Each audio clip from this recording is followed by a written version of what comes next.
Bitcoin to $0. What?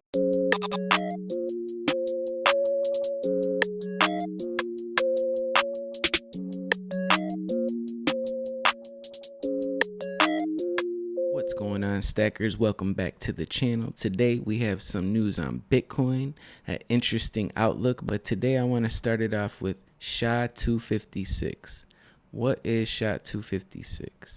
Well, SHA-256 is one of the first and most prominently used hashing algorithms in blockchain like Bitcoin, Bitcoin Cash, and Bitcoin SV. Well, if we come over here, part of the SHA-2 group of hash algorithms first created by the NSA in 2001 as a successor to SHA-1.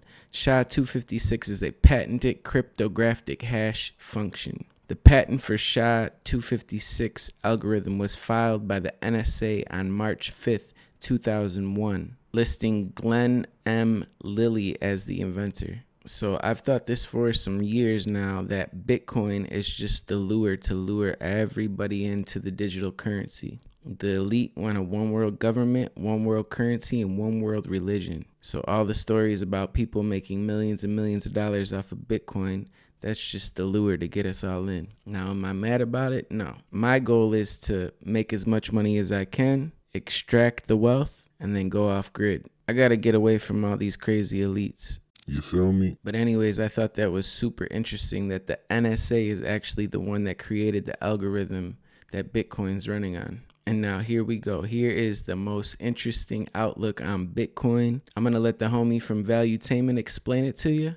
Let's dive into it. Big news, SEC officially approved 11 applications for Bitcoin ETFs. And this is a big deal because some people are saying, wait a minute, doesn't this make this official? Cathie Wood came out saying, I think Bitcoin's about to go to 1.5 million. She's saying it made 30x what it is today. Many people are losing their minds. BlackRock, Fidelity Investments, ARK Investments, Invesco, Wisdom Tree, Bitwise Asset Management, Valkyrie, Grayscale are some of the applications that are being submitted now. SEC Chair Gary Gensler comes out, and by the way, Gary Gensler is loved by the XRP folks. He's a sweetheart. They just love him. They always send him nice love letters. But he comes out and says the following. He says, accompanying the agency's approval of Bitcoin ETFs, warned that the fund's approval shouldn't be taken as an indication the agency is backing off crypto enforcement. Here's his quote. Today's action does not approve or endorse crypto trading platforms or intermediaries, which for the most part are non-compliant with the federal securities law and often have conflict of interest. So some may say, well, isn't this kind of like if ETF approves of these 11 applications, isn't this like one step closer for regulation? Like that's exactly what Gary wants. No? Isn't he trying to find out exactly what's going on with the money there? Possibly. We can talk about that as well. But here's the key. The reason why this is important, when you look at all the asset classes of different generations, this is what you'll find. There's roughly $156 trillion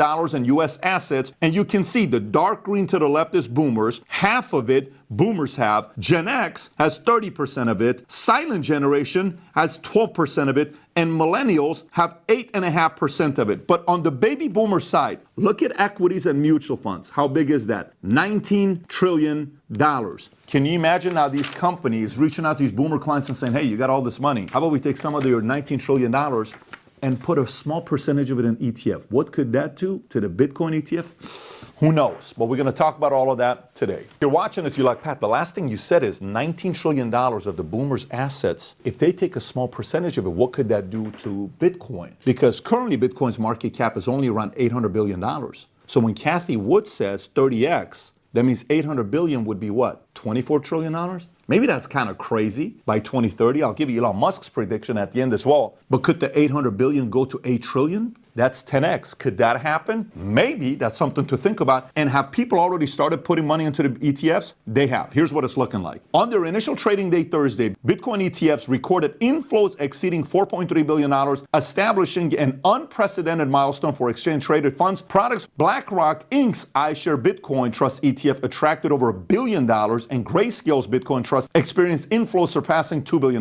The reason why this is important is take a look at some of the dates here and see what happened. On June 16th, 14th, 2023, BlackRock filed for a spot Bitcoin ETF. They called it iShares Bitcoin Trust. At the time, Bitcoin was trading at $25,500, but quickly shot up beyond $30,000. Bitcoin has gained roughly 63% since BlackRock filed its ETF application, and BlackRock names JP Morgan as authorized participant for spot Bitcoin ETF, which means, in a way, JP Morgan Chase and BlackRock is saying Bitcoin is here to stay. It's not going anywhere. However, this can't all be good, right? Like, you got to sit there and say, Jamie Dimon from JP Morgan was just hating on Bitcoin at Davos.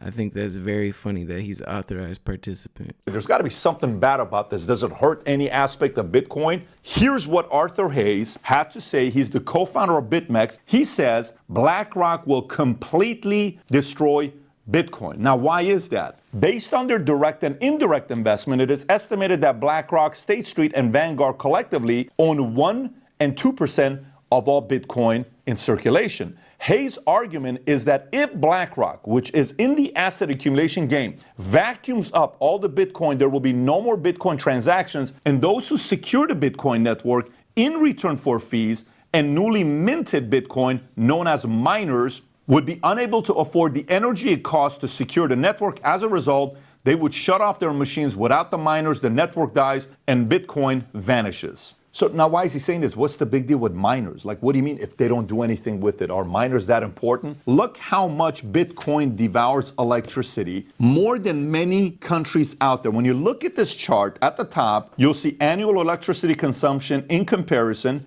China's number 1, US is 2, Germany's 3, all the world's data centers is 4. Look what's next. Bitcoin. More than Norway, more than Bangladesh, more than Switzerland, more than Google, more than Facebook. It's more than Google and Facebook combined times 8. That's a lot of energy. So his argument comes back to how Bitcoin transactions work. To limit inflation, Bitcoin creator designed Bitcoin to only have 21 million Bitcoins. However, Bitcoin only exists if it moves. When a Bitcoin transaction is made, miners take the information and apply a mathematical formula verifying the transaction and adding it to the blockchain. This process is known as proof of work. It's called that because the process of mining is very hard and time consuming, requiring large amounts of processing power and time. Multiple confirmations, other miners verifying the blocks, are typically needed for a transaction to be considered secure. As a reward for their services, miners are paid in Bitcoin for each new block they add to the blockchain. So now there's a lot of predictions being made about, is this thing going to hit $100,000 before the end of the year or not? There's one chart that shows it will because of the history of what happens to Bitcoin when it goes through halving. Let me kind of explain to you what this means. The size of Bitcoin block rewards is halved after the creation of every 210,000 blocks, which takes around 4 years. At Bitcoin's inception in 2009, each block reward was worth 50 Bitcoins. In May 2020, the block reward was halved a third time to 6.25 Bitcoins. In 2023, there were 19.4 million Bitcoins in existence, 92% of the total planned supply. The block reward is scheduled to reach zero around May of 2140, but mining will likely no longer be profitable long before that date is reached. As of April 2030, about 99.6% of Bitcoins will already have been issued, and the block reward will be just 0.1953125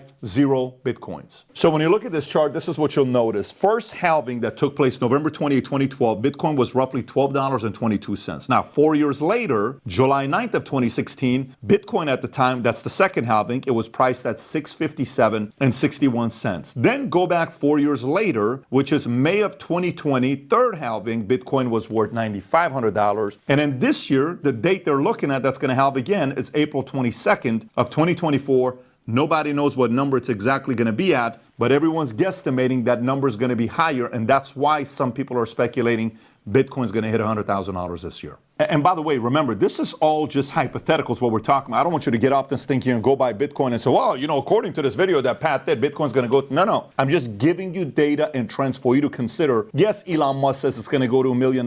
Yes, Kathy Wood says it goes to $1.5 million. But John McAfee a few years ago said it was going to go to $100,000 when it was at 9, and it didn't happen. So don't jump to conclusion with all these different predictions people are making. It's just look at the numbers and then see your risk tolerance, time horizon, make the decision based on that. So there we go. I don't think it's likely that they would buy it all up and transactions would stop, but it's good to take in this information and see different outlooks. And hey, that algorithm being created by the NSA, just think about it. I'd say it's a setup, but that's okay because they're going to set these pockets up. Anyways, I hope you guys enjoyed the video, got some good information. I'll see you in the next video tomorrow. Keep stacking.